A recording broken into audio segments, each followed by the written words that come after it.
Assalamualaikum warahmatullahi wabarakatuh. Perkenalkan, saya Nur Halisa dengan NIM D101211015.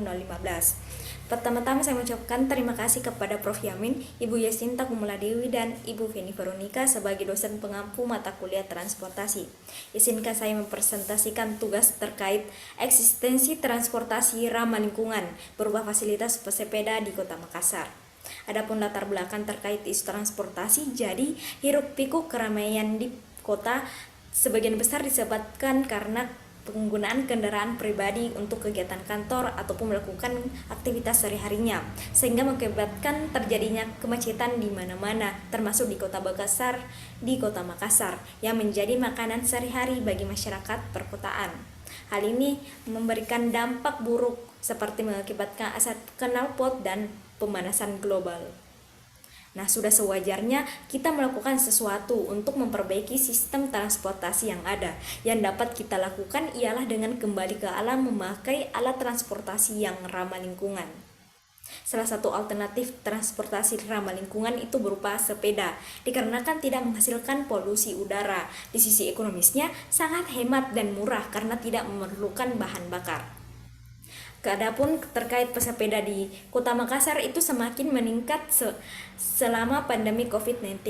Sementara itu yang diharapkan oleh masyarakat adalah pengimplementasian kegiatan bersepeda ini rutin, misalnya back to work, back to recreation, dan back to school.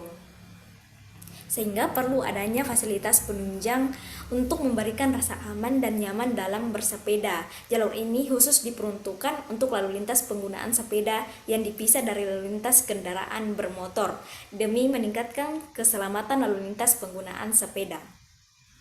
Adapun terkait standar fasilitas jalur sepeda, saya mengambil dari Peraturan Menteri PUPR nomor PM3 tahun 2014 dengan hasil yang pertama, standar ketentuan ruang gerak pesepeda dengan lebar minimum 1,5 meter, dan yang kedua, jalur sepeda di badan jalan dengan tipe A itu ditempatkan di jalan arteri primer, arteri sekunder, ataupun kolektor primer.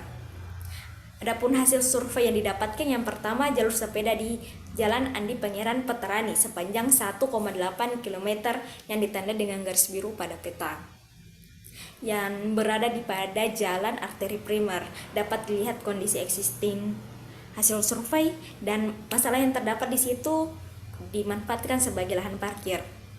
Adapun kondisi existing jalur sepeda di Jalan Veterani,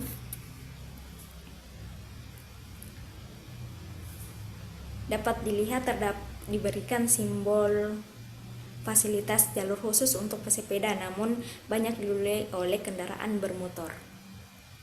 Nah, jalur sepeda yang kedua ada di Jalan Jenderal Sudirman sepanjang 674 meter yang dapat dilihat pada peta dan terdapat di jalan arteri primer.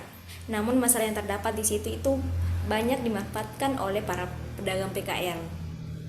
Hasil analisis survei yang didapatkan, yang pertama, masih besarnya volume kendaraan pribadi, yaitu kendaraan bermotor di jalur dekat fasilitas pesepeda, sehingga hal ini sangat rawan. Yang kedua, untuk lajur bebas yang kurang efektif dikarenakan banyaknya hambatan samping seperti PKL yang berjualan dan kendaraan banyak parkir di jalur sepeda.